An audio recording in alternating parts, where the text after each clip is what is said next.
ಅವ್ರಿಗೆ ಬೇಕಾಗಿರೋದೇ ಬೇರೆ. ಇಲ್ಲಿ ನಮ್ಮಲ್ಲಿ ಕೆಲವೊಬ್ರು ಬರ್ತಾ ಇರ್ತಾರೆ, ನನ್ನ ಕೆಲವೊಂದು ವೀಡಿಯೋಗಳನ್ನು ನೋಡಿದವರೆಲ್ಲ ಅವಾಗ ಸರ್ ನೀವು ಅಲ್ಲಿ ಬೆಟ್ಟಗಳಲ್ಲಿ ಕೂತ್ಕೊಂಡು ಹೇಳಿದ್ರಿ, ಅದೇ ಹೇಳಿದ್ರಿ ಹೇಳಿ. ಅವರು ನನಗೆ ಋಷಿಮುನಿಗಳು ಕಾಣಿಸ್ತಾ ಇಲ್ಲ ಸರ್ ಬೆಟ್ಟಗುಡ್ಡಗಳಲ್ಲಿ, ಹೇಗೆ ಹುಡ್ಕೋದು ಅಂತ. ಹಾಗಾಗಿ ಬರೀ ತತ್ವಶಾಸ್ತ್ರಕ್ಕೆ ಅಥವಾ ಯಾವುದೋ ಒಂದು ವೇದಾಂತ ಚರ್ಚೆಗೆ ಅಧ್ಯಾತ್ಮ ನಿಂತು ಹೋಗೋದಿಲ್ಲ. ನಿಜವಾಗಿ ಬೇಕಾಗಿರೋದು ಯುವಕರಿಗೆ. ಈಗ ನೋಡಿದ್ರೆ ಇದೊಂದು ಮುಖಮಂಡಲ ಇದೆ ಅಷ್ಟೆ. ಈ ಮುಖಮಂಡಲ 2 ಭಾಗವಾಗಿ ಹೊಡ್ಕೊಂಡಿದೆ. ನಮಗೆ ಸಾಧನೆ ಮಾಡಿ ಸಿದ್ಧಿ ಪಡ್ಕೊಂಡು ಎಷ್ಟೊಂದು ಜನ ಅವರ ಶಕ್ತಿಗಳನ್ನು, ಆವರಣಗಳನ್ನು, ತೇಜಮಂಡಲಗಳನ್ನು ಇಲ್ಲಿ ಬಿಟ್ಟೋಗಿರೋದ್ರಿಂದ ಅದರ ಪ್ರಭಾವದಿಂದ ಒಂದಷ್ಟು ಸಿಕ್ಕುತ್ತೆ ಅನ್ನೋ ಕಾರಣಕ್ಕಾಗಿ ಬನ್ನಿ ಅಂತ ಹೇಳ್ತೀವಿ ಹೊರತು ಇಲ್ಲಿಗೆ ಅಂಟ್ಕೊಳ್ಳಿ ಅಂತ ಅಲ್ಲ.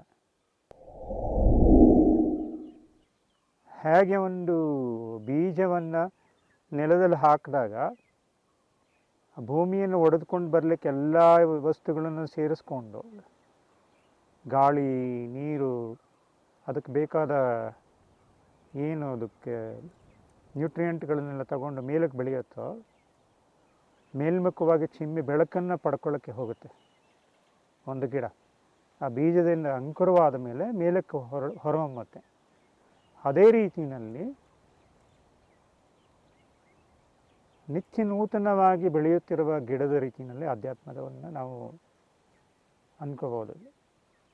ಹಾಗಿದ್ದಾಗ ಅಧ್ಯಾತ್ಮ ಅನ್ನೋದು ಕೇವಲ ಯಾರೋ ಒಂದಷ್ಟು ಜನ ವಿಚಾರ ಮಾಡೋರಿಗೆ, ತತ್ವಜ್ಞಾನ ಮಾತಾಡ್ಕೊಂಡು ಕೂತ್ಕೊಳ್ಳೋರಿಗೆ, ವೇದಾಂತ ಚರ್ಚೆ ಮಾಡೋರಿಗೆ ಸೀಮಿತ ಅಂದ್ಕೊಳ್ಳೋದು ಒಂದು ತಪ್ಪು ಅಭಿಪ್ರಾಯ.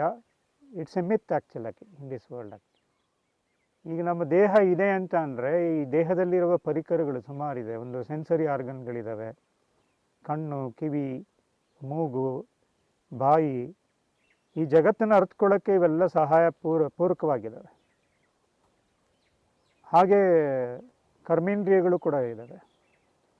ಕೈಕಾಲುಗಳಿರ್ಬೋದು, ಇನ್ನು ಬೇರೆ ಬೇರೆ ದೇಹದ ಅಂಗಗಳಿರ್ಬೋದು. ಅವೆಲ್ಲರೂ ಕೂಡ ನಮ್ಮ ಸಂಚಲನೆಗೆ, ನಾವು ಪೂರಕವಾಗಿ ಕೆಲಸ ಮಾಡಲಿಕ್ಕೆ, ನಾವು ಜಾಗೃತರಾಗಿರೋದಕ್ಕೆ, ಅಥವಾ ನಾವು 4 ಅವಸ್ಥೆಗಳು, ಮನುಷ್ಯನ 4 ಅವಸ್ಥೆಗಳಿನ ಸ್ವಪ್ನ, ಸುಷುಪ್ತಿ, ಜಾಗೃತ, ತುರಿಯ, ಈ 4 ಅವಸ್ಥೆಗಳ ಅರಿವುಗಳ ಜೊತೆಗೆ ಈ ಒಂದು ನಮ್ಮ ಯಾತ್ರೆ ಏನಿದೆಯಲ್ಲ, ಪ್ರತಿಯೊಬ್ಬ ಮನುಷ್ಯನ ಜರ್ನಿ ಏನಿದೆಯಲ್ಲ, ಆ ಒಂದು ಇದಕ್ಕೆ ಪೂರಕವಾದ ಎಲ್ಲ ಇದು ನಡೀತಾ ಇರ್ತದೆ. ಹಾಗಾಗಿ ಬರೀ ತತ್ವಶಾಸ್ತ್ರಕ್ಕೆ ಅಥವಾ ಯಾವುದೋ ಒಂದು ವೇದಾಂತ ಚರ್ಚೆಗೆ ಅಧ್ಯಾತ್ಮ ನಿಂತು ಹೋಗೋದಿಲ್ಲ. ಅಧ್ಯಾತ್ಮ ಅನ್ನೋದು ನಿಜವಾಗಿ ಬೇಕಾಗಿರೋದು ಯುವಕರಿಗೆ. ಹಳೆ ತಲೆಗಳು ಕೂತ್ಕೊಂಡು ಏನೋ ಚರ್ಚೆ ಮಾಡ್ತಾರೆ, ಅವ್ರಿಗೆ ಸೀಮಿತವಾದ್ದು ಅಂತಲ್ಲ. ದೇಹ ಎಷ್ಟು ಸ್ಫುಟವಾಗಿರುತ್ತೋ, ಸಬಲವಾಗಿರುತ್ತೋ, ದೃಢವಾಗಿರುತ್ತೋ, ಅದರ ಜೊತೆಗೆ ಅಧ್ಯಾತ್ಮ ಕೂಡ ಅನುಭವಕ್ಕೆ ಬರುತ್ತೆ. ಅನುಭವದ ಜೊತೆಗೆ ಮುಂದಕ್ಕೆ ಹೋಗ್ಲಿಕ್ಕಾಗತ್ತೆ. ಈಗ ನಾನು ಈಗ ತಾನೇ ಹೇಳ್ದಂಗೆ ನನ್ನ ದೇಹದಲ್ಲಿರುವ ಕಣ್ಣು, ಕಿವಿ, ಮೂಗು, ಬಾಯಿ ಇದೆಲ್ಲ ಈಗ ನೋಡಿದ್ರೆ ಇದೊಂದು ಮುಖಮಂಡಲ ಇದೆ ಅಷ್ಟೆ. ಈ ಮುಖಮಂಡಲ 2 ಭಾಗವಾಗಿ ಹೊಡ್ಕೊಂಡಿದೆ ನನಗೆ. ಎಡಗಣ್ಣು, ಬಲಗಣ್ಣು, ಮೂಗು, ಬಲ ಮೂಗು, ಬಾಯಿ, ಹೀಗೆ ಈ ಮುಖವೇ 2 ಭಾಗವಾಗಿ ಹೊಡ್ಕೊಂಡಿದೆ. ಇರೋದು ಒಂದೇ ಮುಖ. ನನ್ನ ಐಡೆಂಟಿಟಿ, ನನ್ನ ಒಂದು ಇದನ್ನು ನೋಡೋಕ್ಕೆ ಹೋದರೆ, ನನ್ನ ಪರಿಚಯನ ನೋಡೋಕ್ಕೆ ಹೋದರೆ, ನನ್ನ ಮುಖವನ್ನು ನೋಡಿಕೊಂಡು ನನ್ನ ಪರಿಚಯನ ಹಿಡ್ಕೋತಾರೆ ಜನ ಎಲ್ಲ. ಮುಖ ಇಲ್ಲದೆ ಇದ್ದರೆ ಯಾರು ಆ ವ್ಯಕ್ತಿನ ಗುರುತಿಸಲಿಕ್ಕಾಗಲ್ಲ. ನನ್ನ ಪರಿಚಯ ಇದೆ ಅಂತ ಅಂದರೆ, ಯಾರೋ ನಿಮ್ಮ ಪರಿಚಯ ಹೇಳಿ ಅಂತ ಅಂದರೆ, ನಾನು ಇಂಥ ಅಡ್ರೆಸ್ಸಲ್ಲಿ ಇದ್ದೀನಿ, ಹೀಗಿದ್ದೀನಿ, ಇದೆಲ್ಲ ಇದೆ, ಅದೆಲ್ಲ ಇದೆ, ನನ್ನ ಬ್ಯಾಂಕ್ ಬ್ಯಾಲೆನ್ಸ್ ಇದೆ, ಕಾರಿದೆ, ಅದೆಲ್ಲ. ಬಟ್ ನಿಮ್ಮ ಮುಖ ಇಲ್ಲ, ನಿಮ್ಮ ದೇಹ ಇಲ್ಲ ಅಂದರೆ ಯಾವ ಐಡೆಂಟಿಟಿಗಳು ಇಲ್ಲ. ಅಧ್ಯಾತ್ಮ ಶುರುವಾಗದೇ ಇಲ್ಲಿಂದ. ಹಾಗಾಗಿ ಅಧ್ಯಾತ್ಮ ಶುರುವಾಗೋದು ಇಲ್ಲಿಂದ ಅಂದರೆ, ಈ ಕಣ್ಣುಗಳು ಯಾಕೆ ಬಂತು, ಕಿವಿಗಳು ಯಾಕೆ ಬೇಕಾಗಿದ್ದಾವೆ, ಈ ಎಡಗಿವಿ, ಬಲಗಿವಿ, ಎಡಮೂಗು, ಬಲಮೂಗು, ಉಸಿರಾಟದ ಗತಿ ಒಳಗೆ ಹೋಗುತ್ತೆ, ಹೊರಗೆ ಬರುತ್ತೆ. ಇರೋದು ಒಂದೇ ಜಗತ್ತು, ಇರೋದು ಒಂದೇ ನನ್ನ ವ್ಯಕ್ತಿತ್ವ, ಆದರೂ ಕೂಡ ಎರಡಾಗಿ ಒಡ್ಕೊಂಡಿದೆ. ಹೊರ ಜಗತ್ತು ಮತ್ತು ಒಳ ಜಗತ್ತು ಅಂದ್ಕೊಂಡು. ಇದರ ಮಧ್ಯೆ ಇರುವ ಕನೆಕ್ಟಿಂಗ್ ಪಾಯಿಂಟನ್ನು ಆಧ್ಯಾತ್ಮದ ಪರಿಚಯ ಅಂತ ಹೇಳ್ತೀವಿ. ಈ ಒಳಗೆ ಹೊರಗೆ ಯಾರು ಪರಿಚಯಗಳು ನೀಡ್ತಾ ಇದ್ದಾರೋ ಆ ಒಂದು ಆತ್ಮವನ್ನು, ಆ ಒಂದು ಐಡೆಂಟಿಟಿಯನ್ನು, ಆ ಒಂದು ಪರ್ಸಾನಿಫಿಕೇಷನ್ ಅಂತ ಹೇಳ್ತೀವಿ, ಅದನ್ನು ನಾವು ಆಧ್ಯಾತ್ಮದ ಮೂಲ ಅಂತ ಹೇಳ್ತೀವಿ.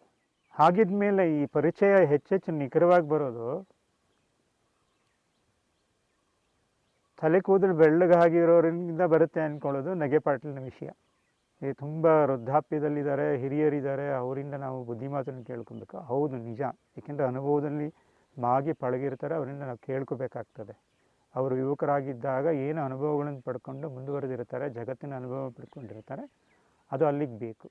ಅದು ನಿಜವಾದ ಅಧ್ಯಾತ್ಮದ ಒಂದು ಅನುಭವಗಳನ್ನು ಪಡ್ಕೊಳ್ಳೋಕ್ಕೆ ಸಿದ್ಧವಾಗಿರೋವಂಥ ಈ ಏನಿದೆಯಲ್ಲ, ಈ ನನ್ನ ಪರ್ಸನ್ ಏನಿದ್ದಾನೆ, ಈ ಮುಖ ಏನಿದೆ, ಈ ಕೈಕಾಲುಗಳೇನಿದೆ, ಈ ಒಂದು ವ್ಯಕ್ತಿ ಏನಿದ್ದಾನೆ, ಇವನು ಅವೈಲೇಬಲ್ ಇಲ್ಲ ಅಂದರೆ ಕಷ್ಟ.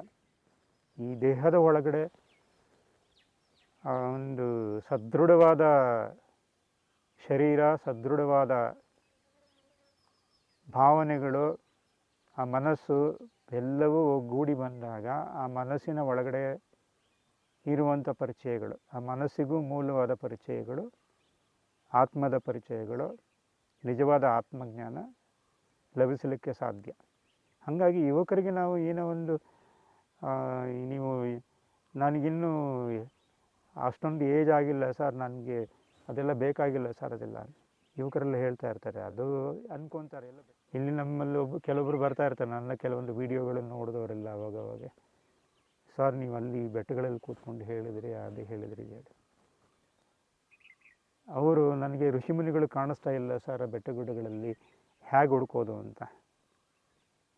ನಾನು ಅವರಿಗೆ ತುಂಬ ಇದು ಮಾಡ್ತಾ ಇರ್ತೀನಿ, ಏನೋ ಒಂದು ಹಾಸ್ಯ ಮಾಡ್ತಾ ಇರ್ತೀವಿ. ಏನು ಹಾಸ್ಯ ಮಾಡ್ತಿರ್ತೀವಿ ಅಂದರೆ, ಹೌದಪ್ಪ ಅಲ್ಲಿ ಬೆಟ್ಟಗುಡ್ಡಗಳಲ್ಲಿ ಗಡ್ಡ ಎಲ್ಲ ನೇತಾಕೊಂಡು ಒಂದಷ್ಟು ಜನ ನೇತಾಡ್ಕೊಂಡಿದ್ದಾರೆ, ಅವ್ರನ್ನ ಹುಡ್ಕೊಂಡು ಹೋಗು, ನಿನಗೆ ಸಿಗ್ಬೋದು. ನೀನು ಇಲ್ಲಿವರೆಗೂ ಈ ರೀತಿ ದಡ್ಡನಾಗಿರ್ತೀಯ, ನಿನಗೆ ಅದು ಏನೂ ಆಗಲ್ಲ, ಹುಡ್ಕೊಂಡು ಹೋದರೆ ಏನೂ ಸಿಕ್ಕಲ್ಲ, ಅದು ಹೋಗಿ ಹುಡುಕು ಅಂತ ಹೇಳ್ತೀವಿ, ಹಾಸ್ಯ ಮಾಡ್ತಿರ್ತೀನಿ. ಅವರೆಲ್ಲ ಇನ್ನೂ ಯುವಕರು, ಅವ್ರಿಗೆ ಬೇಕಾಗಿರೋದೇ ಬೇರೆ. ಈ ಜಗತ್ತಿನಲ್ಲಿ ಓಡಬೇಕು, ಓಡೋದ್ರ ಜೊತೆಗೆ ಅವರ ಮೂಲ ಸ್ವರೂಪ, ಅವರ ನಿಜ ಸ್ವರೂಪನ ಅರ್ಥಕೊಳ್ಳೋ ಅಂತ ಇದು ಬೇಕಷ್ಟೆ, ಜ್ಞಾನ ಬೇಕಷ್ಟೆ. ಕೂತ್ಕೊಂಡು ಗುಹೆನಲ್ಲಿ ಕೂತ್ಕೊಂಡು ಧ್ಯಾನ ಮಾಡೋದಲ್ಲ. ಓಡ್ತಾನೆ ನಿರಂತರವಾದ ಪ್ರಕ್ರಿಯೆಯಲ್ಲೇ ಆಧ್ಯಾತ್ಮವನ್ನು ಕಂಡುಹಿಡ್ಕೊಳ್ಳೋಕ್ಕಾಗತ್ತೆ. ಸೊ ಬೆಟ್ಟಗುಡ್ಡಗಳಲ್ಲಿ ಬಂದು ಕೂತ್ಕೊಂಡ ತಕ್ಷಣ ಬರುತ್ತೆ ಅಂತ ಅಲ್ಲ. ಬೆಟ್ಟಗುಡ್ಡಗಳು ಪರಿಸರ ಎಷ್ಟು ನಿರ್ಮಲವಾಗಿರುತ್ತೆ, ಸ್ವಚ್ಛವಾಗಿರ್ತದೆ. ಇಲ್ಲಿ ಹಿಂದೆ ಬಂದು ಸಿದ್ಧ ಪುರುಷರು ತುಂಬ ಕಡಿಮೆ ವಯಸ್ಸಿನಲ್ಲೇ ಬಂದು ಸಾಧನೆ ಮಾಡಿ ಸಿದ್ಧಿ ಪಡ್ಕೊಂಡು ಎಷ್ಟೊಂದು ಜನ ಅವರ ಶಕ್ತಿಗಳನ್ನು, ಆವರಣಗಳನ್ನು, ತೇಜಮಂಡಲಗಳನ್ನು ಇಲ್ಲಿ ಬಿಟ್ಟೋಗಿರೋದ್ರಿಂದ ಅದರ ಪ್ರಭಾವದಿಂದ ಒಂದಷ್ಟು ಸಿಕ್ಕುತ್ತೆ ಅನ್ನೋ ಕಾರಣಕ್ಕಾಗಿ ಬನ್ನಿ ಅಂತ ಹೇಳ್ತೀವಿ ಹೊರತು ಇಲ್ಲಿಗೆ ಅಂಟ್ಕೊಳ್ಳಿ ಅಂತ ಅಲ್ಲ. ಸೊ ಅವರ ಪರಿಚಯವನ್ನು ಅವ್ರು ಪಡ್ಕೊಳ್ಳೋ ಇದೆಯಲ್ಲ, ಆ ನಿಟ್ಟಿನಲ್ಲಿ ಆಧ್ಯಾತ್ಮದ ನಮ್ಮ ಒಂದು ನಿರಂತರವಾದ ಪ್ರಕ್ರಿಯೆಯನ್ನು ತುಂಬ ಯುವಕರಲ್ಲಿ ನಾವು ಕೊಡಲಿಕ್ಕಾಗತ್ತೆ. ಅದಕ್ಕೆ ಮೂಲ ಪ್ರೇರಣೆ ನಿಮಗೆ ಭಾರತದಲ್ಲಿ ಇತ್ತೀಚೆಗೆ ಸ್ವತಂತ್ರ ಪೂರ್ವದಲ್ಲಿ ವಿವೇಕಾನಂದರಿರ್ಬೋದು.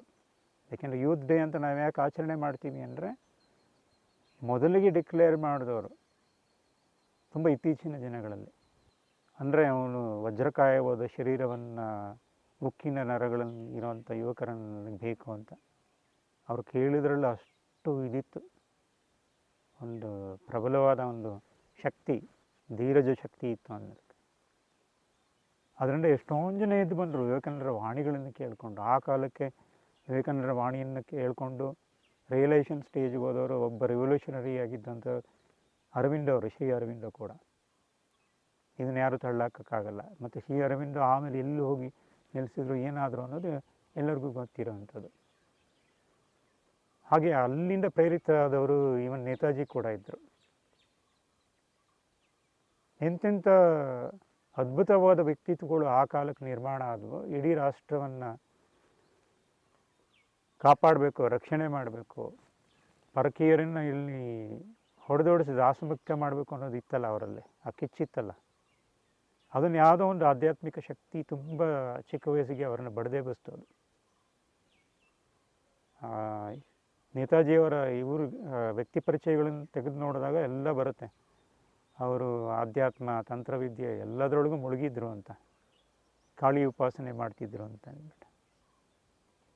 ಅವರು ತುಂಬ ಚಿಕ್ಕ ವಯಸ್ಸಿಗೆ ಅದರಲ್ಲಿ ತೊಡಕೊಂಡಿದ್ರಿಂದ ಅವರು ಭಾರತದ ಇತಿಹಾಸದಲ್ಲಿ ಒಂದು ಅದ್ಭುತವಾದ ವ್ಯಕ್ತಿತ್ವ ಆಚೆಗೆ ಬಂದರು.